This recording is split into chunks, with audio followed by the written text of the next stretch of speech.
Hey everyone, my name is Olivia and today I'm going to talk to you guys about the auditioning process. So, a little bit about me before we talk about today's topic. I am by no means a professional, but I do have about 16 years of theater experience under my belt. I started back when I was a kid at the Village Theater in Everett with a children's theater workshop, and since then I've moved to Skagit and have been performing at the Lincoln Theater ever since. So, for about the past 12 years. I also like to be prepared, so I've written several pages of notes full of things I'm going to share with you guys today. So let's start to talk about the audition. What is an audition, and why do we get so nervous about auditions? Well, the thing about auditions is you're going to have to go up all by yourself and sing for people in public. What? Who does that? We do. Theater kids do. And I'm going to share with you guys things that I wish I knew about auditioning when I first started. So, the audition process is an opportunity for the directors to see what kind of talent they have to work with when piecing together a show. And when I say talent, I mean you. You guys are the talent. And for most musical theater auditions, there are going to be 3 different parts to the audition. We're going to have our singing, we're going to have our acting, and we're going to have our dancing. These are all pretty important things. And of course, if you're auditioning for something that's not a musical, good for you. I know personally I usually stick to musical theater because that's literally my life. But you can always disregard the sections on singing and dancing as well if you're just auditioning for a play. So, I'm going to do everything I can to set you guys up for success by going into detail all the different things you should probably know before your audition. The first part of the audition I want to talk about today is the singing part. So, you're going to be asked to sing a song for a musical. And personally, I like to choose songs that are from musicals that aren't the show that I'm auditioning for. I like to choose musical theater songs because they will demand different things from your voice than other kinds of songs, such as country music or pop music. For me, when singing, I like to emphasize that I can project and enunciate words, and musical theater numbers are really good for that. The next thing on my list I wanted to talk about is choosing a song that isn't too popular. The problem with singing popular songs at auditions is that odds are someone else is also going to sing the song that you chose, and that can be pretty nerve-wracking. So by choosing a song that is not as popular, you have a better chance at standing out in the eyes of the directors. A good song to avoid singing at an audition, unless you were literally born to sing this song, is On My Own from Les Mis. I cannot stress how many times that number has been done at an audition. Alright, so there's a lot of resources online that you can look up to find different and new theater songs. There's a few that I like to use, but there's literally so many out there that it's going to be kind of hard to not find a song to sing. The next thing to take into consideration is your vocal range. Now, this is how high or low you're going to be able to sing. Now, I'm sure there's a lot more technical terms for this, but since I don't know, I'm just going to use the language that I personally understand. So from my time in theater, I figured out that there's about 6 different standard vocal types or ranges. You're going to have way up here your sopranos, you're going to have your mezzos or soprano 2s, your altos, your tenors, your baritones, and your basses, which are way down here. Super cool. Anyways, you're going to want to try to figure out where you fall in. I usually fall as a mezzo or a soprano 2, though I have been known to go higher or lower depending on whether or not the director needed me to be a soprano, an alto, or a mezzo. So it's good to be flexible, but it's also good to know where you feel the strongest and the most comfortable. And from there, you can pick out your song. Just because you have one range right now doesn't mean you're not going to grow and expand your range later on. So if you can't sing a song now, that doesn't mean you're not going to be able to sing it later. Another good thing to think about when choosing a song is my song age appropriate? I think that it's really important to find a song that fits the character you're auditioning for, but also fits the age of the character you're auditioning for, and the age that you are. If you're a little bit younger, you could look into songs from like Matilda or Annie, and work your way up from there. Sing a song that fits the character's personality too. For example, when I auditioned for Fame for the role of Serena Katz, I thought about her character, and I thought about what defines her character. What stood out to me was that she was a young woman who wanted to go to a performing arts school. So naturally, I found another song sung by a young woman who wants to go to a performing arts school. It worked out super well. So if you choose a song that the character you're auditioning for would probably sing, you can kind of form a link in the director's mind, like, oh, I could hear her as this character, or I could hear him as this character, or I could hear them as this character. After you find your song, trim it down to about a minute in length. That's usually what the directors want to hear from you. Of course, they could ask you to go longer, they could ask you to go shorter, so I always like to try to have the entire song ready to go. That being said, when you trim it down, you don't have to do the first minute. I always try to find the most impressive parts of the song that highlight what I can do the best. After that, you're going to want to find the music for your audition. So, directors normally don't like it if you sing a cappella or without any music behind you. So there are a few different things you can do. You can either print off sheet music, which I will show you guys later, and have it in a folder with you to hand to a piano accompanist at the audition. It's important to have music in the background so that way the directors can see if you can keep time with the music and if you're singing the right notes. But of course, every director and production team will ask you to do something different, so be sure to read the audition forms. The next part of the audition I want to talk about today is the acting part. And for the acting part, the directors are most likely going to ask you to prepare a monologue. A monologue is about a minute long, and it's a piece of memorized text that is spoken by one person, kind of like a one-way conversation.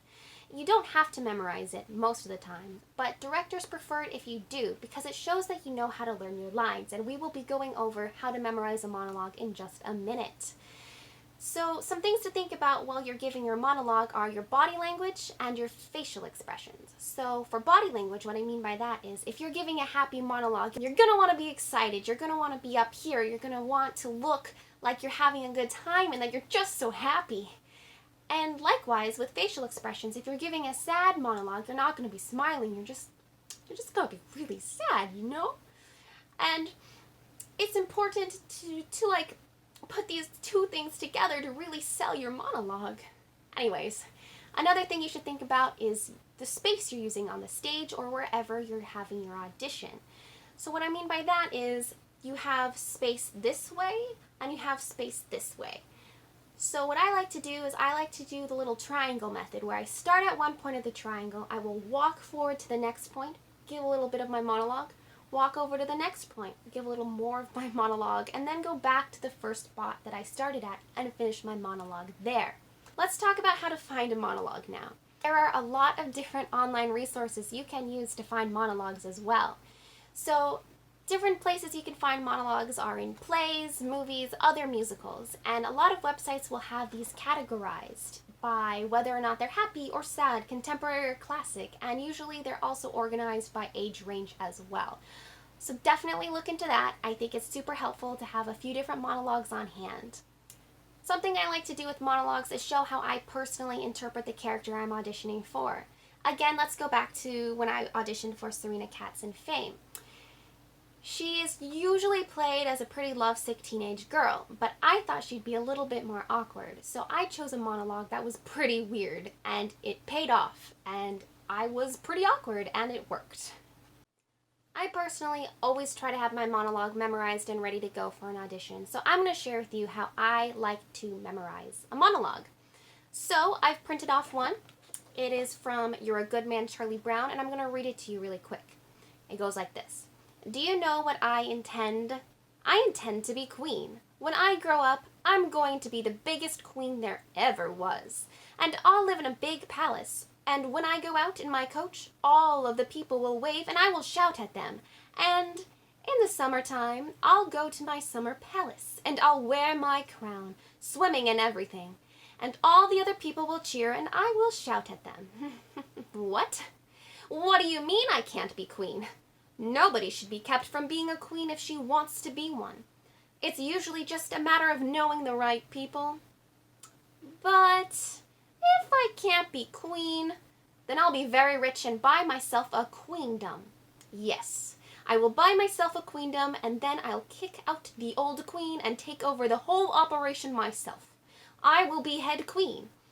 So that's a pretty good example of a monologue. However, I was looking at my page the whole time, and something that you should definitely be doing is making eye contact with the production team, so the directors, the producers, the choreographers, everyone who's at the audition.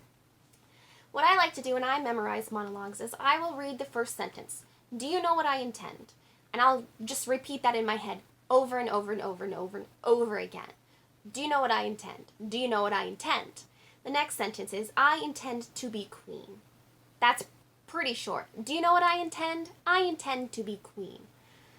When I grow up, I'm going to be the biggest queen there ever was, and I'll live in a big palace. When I go out in my coach, all the people will wave and I will shout at them. And in the summertime, I'll go to my summer palace. That's a very long sentence, so I like to break that down. So you're going to want to try to do it one section at a time. Do you know what I intend? I intend to be queen. Do you know what I intend? I intend to be queen. When I grow up, I'm going to be the biggest queen there ever was. When I grow up, I intend to be the biggest queen there ever was. So once you kind of find all these different sections, you can string them together. And what I like to do is I will string them together, and the minute or the second I make a mistake, I will start over from the top, so I don't build any muscle memory of me reciting the lines incorrectly. So, I don't know about you guys, but this works really well for me. I don't have this monologue memorized, but I think I can do it. Do you know what I intend? I intend to be queen. Do you know what I intend? I intend to be queen. When I grow up, I'm going to be the biggest queen there ever was, and I'll live in a big palace. And when I go out in my coach. When I grow up, I'm going to be the biggest queen that ever was. I messed up. I hesitated. And that's technically not a mistake, but I prefer not to hesitate during my monologues, so I will start over. I'm also going to check to make sure I have the words right, though. When I grow up, I'm going to be the biggest queen there ever was. And I'll live in a big palace, and when I go out in my coach. Do you know what I intend? I intend to be queen. When I grow up, I am going to be the biggest queen there ever was, and I am going to live in a big palace, and when I go out in my coach. Perfect. All of the people will wave, and I will shout at them. All of the people will wave, and I will shout at them. Do you know what I intend? I intend to be queen. When I grow up, I will be the biggest queen there ever was, and I will live in a big palace, and when I go out in my coach, all of the people will wave, and I will shout at them. Yeah. So I'm not going to go through the entire monologue because that would take too long, but basically just try to tackle it one section at a time, string them together, and if you make a mistake, start from the top. So now that we've talked about memorizing a monologue, let's start talking about dancing. On to the dance part of an audition. So I personally really enjoy this part, but that's probably because I have a pretty strong background as a dancer. I've done everything from Irish step dancing to ice skating to point ballet to hip hop to, you know what, just name a dance style and I've probably at least tried it. Something that's important to remember is that even if you don't have any experience in dancing whatsoever, that's okay. Most of the time I feel like choreographers are looking for people who are willing to learn and have a positive attitude. That being said, they are casting different kinds of dancers as well. So if dancing is your strong suit, most of the time they'll cast featured dancers or people they're going to highlight throughout the show for their awesome dance moves. Something that's really important to do before you go into a musical theater audition where you have to dance is to warm up your body beforehand. Do some jumping jacks, touch your toes, just make sure your muscles aren't cold. So that way you have the best chance possible at nailing the choreography. Or at least coming close to nailing the choreography, or at least having fun doing the choreography. Next thing I want to talk about is what to wear to an audition in relations to dancing. So I know everyone wants to look cute, but you've got to make sure that your outfit is practical as well. So wear clothes that you can move in and make sure your shoes won't stick to the floor. I personally tend to lean towards wearing dance clothes because that's what I have in my closet and that's what I'm comfortable in. I like to try to wear clothes that aren't too bulky so that way the directors can see how I move on stage. Also, try to avoid wearing jewelry for a dance audition because you never know if you're going to spin or something's going to fly off. Alright, now that we've talked about singing, acting, and dancing, let's talk about paperwork. Wow, not very fun, but very important. So pretty much every audition ever is going to have you fill out a form, and this form is going to have your name, your age, your eye color, your hair color, whether or not you're willing to cut your hair for a role, what role you want, and like any other things that the directors might want to know about you, such as any additional skills, like do you dance, do you play a musical instrument, like what other talents do you have that the directors can use in their show. It's always a good idea to fill this out in advance so you're not stressed at the audition. Most of the time you can just print it off at home and fill it out there. But if for whatever reason you can't do that, most of the time they will have a form at the audition itself. but be sure to get there early so you're not stressed as you fill it out. Normally these forms are about 2 to 3 pages long, and depending on how in-depth they are, they could take anywhere from 5 to 10 minutes to fill out. If you are young, which most of you are, sometimes there'll be sections for your parents, but if you're old like me, you can just fill it out on your own. Sometimes they will ask you for a headshot, which is just a nice photo of you from about here to here, to go with your audition form, so that way they can have a face to go with the name when they're reviewing all the auditions at the end of the day. But most of the times they will just take your photo when you get to the audition. I think I've only had one audition that has actually asked me for a headshot. The rest of the time they just take my photo when I get there.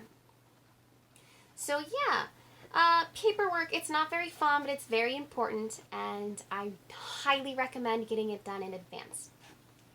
So, now that we've talked about literally everything else, let's talk about the audition itself. But before we do that, let's talk about what we're going to bring to an audition. For me personally, I have like this little checklist of things I like to bring. I like to bring my water bottle. You gotta stay hydrated. That's very important. I like to bring my sheet music, just in case they have a pianist, accompanist, someone to play the music for me there. I'll bring my phone, which I am recording on, so I can't show you guys that. I will bring a cord that I can hook my phone up to a speaker with, just in case I'm playing my music on my phone. I will also bring chapstick, because chapped lips are horrible when singing. I'll also bring a snack, because even if you feel like you're going to throw up, be sure to eat something so you have something in your system so you don't pass out on stage. That's not good. I also like to bring an extra pair of shoes. Again, I am a dancer, so I have these awesome little dance sneakers. You don't have to get these for an audition, but if you do have a cute pair of shoes you want to wear for your audition, you can definitely wear them if you have sensible dancing shoes with you as well. I have a pair of red sneakers. They're kind of like my lucky shoes, and I'll wear them all the time. So sometimes I'll be like, yeah, I'll wear those to my audition, but I'll have backup shoes just in case. So now we're finally at the audition itself. When you get there, you're going to turn in your paperwork, and you're going to receive a number like this. You're going to pin it onto your outfit, because the directors are going to call you up by number and not by name. Then, of course, once you get to the audition, you're going to wait and wait and wait and wait in the waiting area for your number to be called. You'll go up, you'll perform your song and your monologue, you'll give a little introduction, something like, hello, my name is so-and-so, and today I'm going to be performing such and such. You know, just something to like give a little introduction, tell them what you're going to do, and then you do it. So that's super cool, super fun. It takes about 2 minutes tops, and then you're done. And it's super nerve-wracking, because then you wait and wait and wait more for everyone else to be done to do the dance part of the audition. Normally the dance part of the audition is at the end, so after that you're free to go most of the time. Be sure to clear it with your directors first. I always like to thank the directors on my way out, and from there you await a call, email, or a posting of a cast list. Of course, you could always be called for a callback, which is like a second round of auditions. This is so that way the directors who liked what they saw from you can see how you fit in with all of the other pieces that they're putting together. Remember, just because you don't get a callback, it doesn't mean you're not going to be cast, and just because you do get a callback, it doesn't mean you will be cast. I can speak from experience. Just because you have a callback doesn't mean you're going to be cast. And that's okay, because there's always going to be the next audition. Speaking of which, something that I think is really important to learn about auditioning is how to handle yourself after an audition. You're not going to get into every show that you audition for, and that's really sad. It's always important to pick yourself up and keep going. There's some auditioning etiquette I should definitely go over before I leave you guys today. If you've been cast in a show, be respectful of the feelings of your friends who have not been cast. And if you haven't been cast in a show, please be supportive of your friends who have been. It's important to be gracious, to be kind, and to keep moving forward. That's pretty much all I wanted to talk about in regards to the audition itself. A lot of people think that the audition is going to be this big nerve-wracking thing, and you know, it can be, but if you take all the time you can to prepare beforehand, the audition itself is going to seem pretty small. So thank you guys so much for joining me today. It has been an absolute pleasure talking auditions with all of you. Again, my name is Olivia. I kind of know what I'm doing, and I cannot wait to see you all on stage. Bye.